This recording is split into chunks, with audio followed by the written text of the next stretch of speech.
this is my review of the 15th and final episode of Cobra Kai, which means it's the series finale. Now, this episode centers completely around Johnny. And it even starts off with showing Johnny visiting his mother's grave right before the Cobra Kai series starts, and telling her how much of a failure he was and how he only wanted to make her proud. And then you see Johnny getting training from both Chosen and Daniel, because he asked Daniel to train him. Now, personally, this whole fight between Sensei Wolf and Sensei Lawrence doesn't make any sense for me. I mean, to decide who the champion is, because this is an under 18 competition, so all the fighters are in the same age categories, but there's no age limit for the senseis, so it doesn't really seem fair. I mean, one sensei could be really young in his 30s and the other one could be in his 70s, so one would be clearly at a disadvantage and it would be a fair fight. And it's similar to that in this, somewhat similar to that in this episode as well, because Johnny's older than Sensei Wolf, and Sensei Wolf's been fighting a lot, as we saw in the previous episode, so he's in better shape and he's younger and faster, so Johnny's at a clear disadvantage. And Daniel and Chosen are trying to train him and get him ready to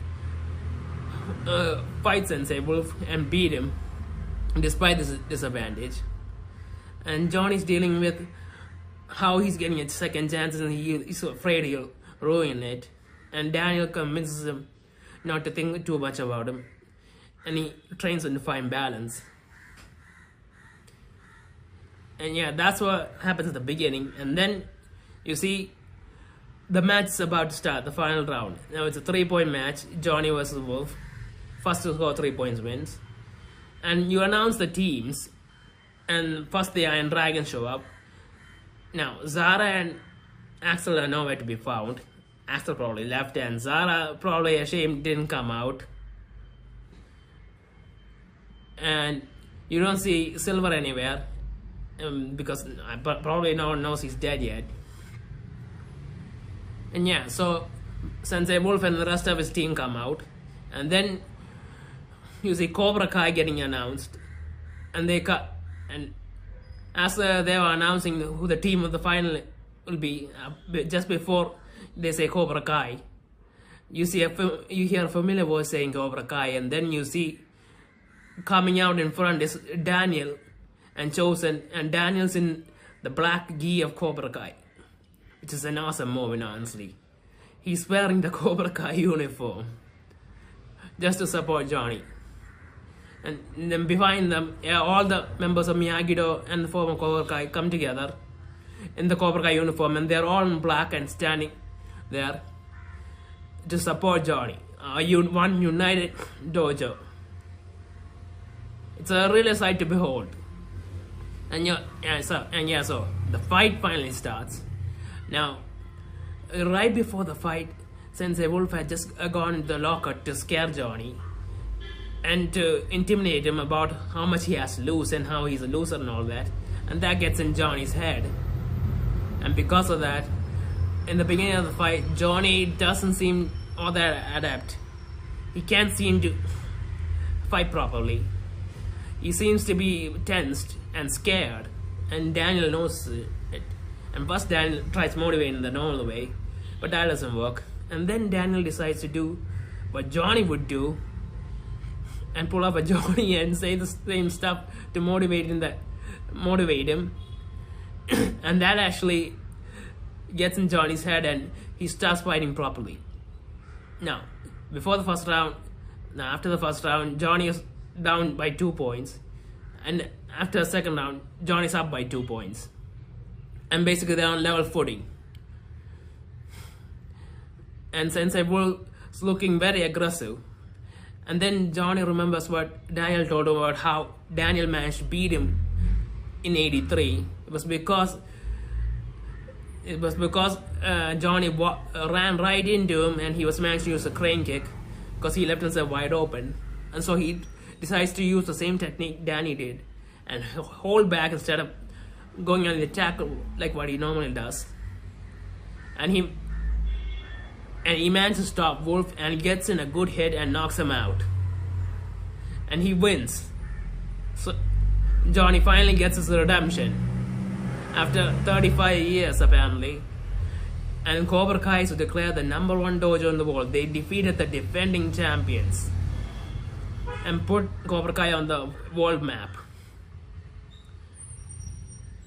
And everyone's cheering and happy and lifting Johnny up.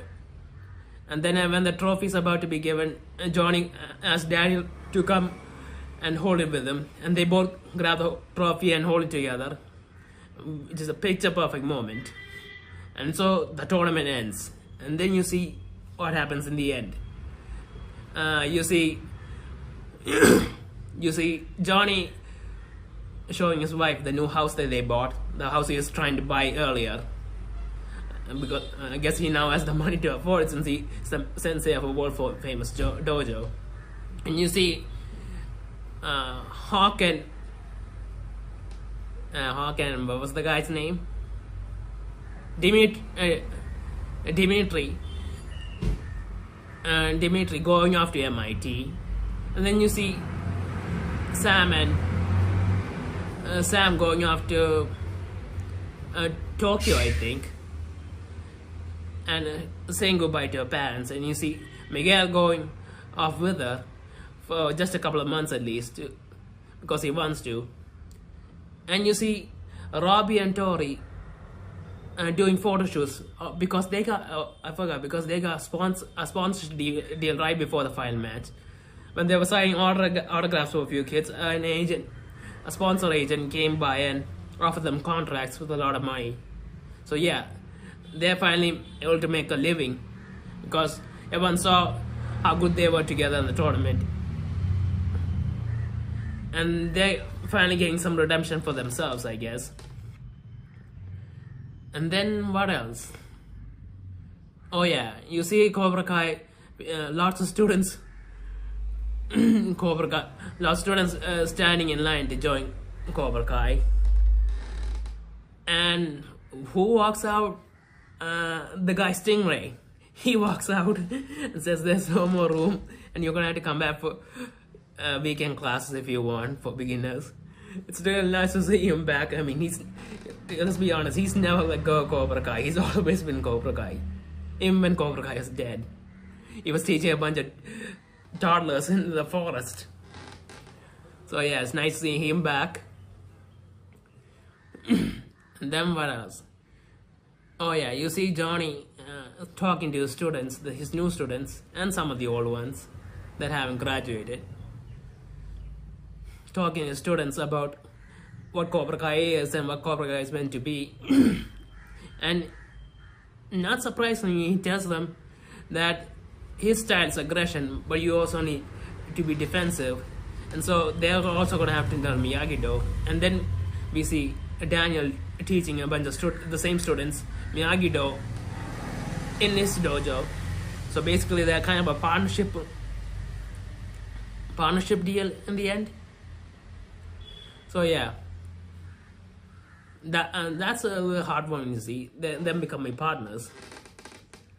And then it all ends with a final cafe scene where the two of them are talking, and Daniel remembering his first time talking with Mr. Miyagi and swatting that fly.